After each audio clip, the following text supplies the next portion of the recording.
ओम नमः शिवाय। शिव पुराण कोटि रुद्र संहिता के अंतर्गत वैद्यनाथेश्वर ज्योतिर्लिंग के प्राकट्य की कथा तथा महिमा का वर्णन किया गया है। कृपया मेरा चैनल सब्सक्राइब करें।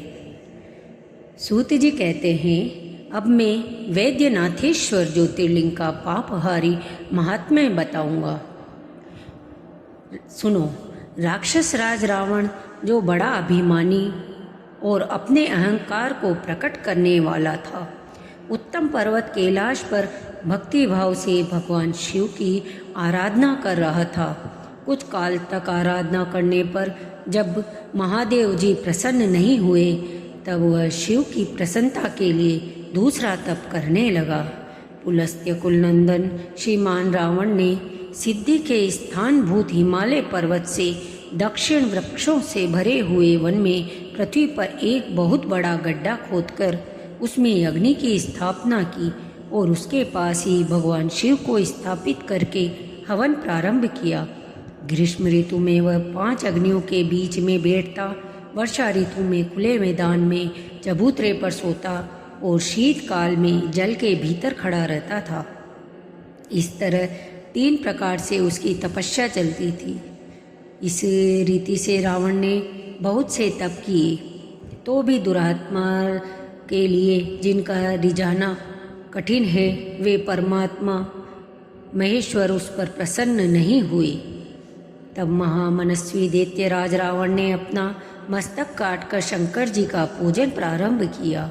विधि पूर्वक शिव जी की पूजा करके वह अपना एक एक सिर काटता और भगवान को अर्पित कर देता। इस तरह उसने अपने 9 सिर काट डाले। जब एक ही सिर बाकी रह गया, तब भक्त वत्सल भगवान शंकर संतुष्ट एवं प्रसन्न हो वहीं उसके सामने प्रकट हो गए। भगवान शिव ने उसके सभी मस्तकों को पूर्वतः निरोग करके उसे उसकी इच्छा के अनुसार अनुपम उत्तम बल प्रदान किया। भगवान शिव का कृपा प्रसाद पाकर रावण ने नतमस्तक हो हाथ जोड़कर उनसे कहा, देवेश्वर प्रसन्न होइए, मैं आपको लंका में ले चलता हूँ। आप मेरे इस मनोरथ को सफल कीजिए, मैं आपकी शरण में आया हूँ। रावण के ऐसा कहने पर भगवान शंकर बड़े संकट में पड़ गए और अनमने होकर बोले, राक्षस राज, मेरी सार गर्भित बात सुनो। तुम मेरे इस उत्तम लिंग को भक्ति भाव से अपने घर को ले जाओ, परंतु जब तुम इसे कहीं भूमि पर रख दोगे, तब यह वहीं सुस्थिर हो जाएगा, इसमें संदेह नहीं है। अब तुम्हारी जैसी इच्छा हो वैसा करो।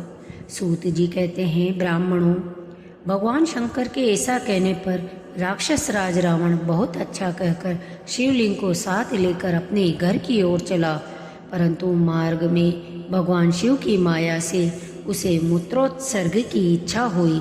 पुलस्त्य नंदन रावण सामर्थ्यशाली होने पर भी मूत्र के वेग को रोक न सका। इसी समय वहाँ पर एक ग्वाले को देखकर उसने प्रार्थना पूर्वक वह शिवलिंग उसके हाथ में थमा दिया और स्वयं मूत्र त्याग के लिए बैठ गया। एक मुहूर्त बीतते बीतते वह ग्वाला उस शिवलिंग के भार से अत्यंत पीड़ित हो व्याकुल हो गया। तब उसने उसे पृथ्वी पर रख दिया। फिर तो वह हिरकमय शिवलिंग वहीं स्थापित हो गया। वह दर्शन करने मात्र से संपूर्ण अभिष्टों को देने वाला और पाप राशि को हर लेने वाला है। उन्हें वही शिवलिंग तीनों लोकों में वैद्यनाथेश्वर के नाम से प्रसिद्ध हुआ, जो सत्पुरुषों को भोग और मोक्ष देने वाला है। यह दिव्य उत्तम एवं श्रेष्ठ ज्योतिर्लिंग दर्शन और पूजन से भी समस्त पापों को हर लेता है और मोक्ष की प्राप्ति कराता है। वह शिवलिंग जब संपूर्ण लोगों के लिए हित के लिए वहीं स्थित हो गया, तब रावण भगवान शिव का परम उत्तम वर पाकर अपने घर को चला। बोलिए वैद्यनाथ ज्योतिर्लिंग भगवान की जय। धन्यवाद।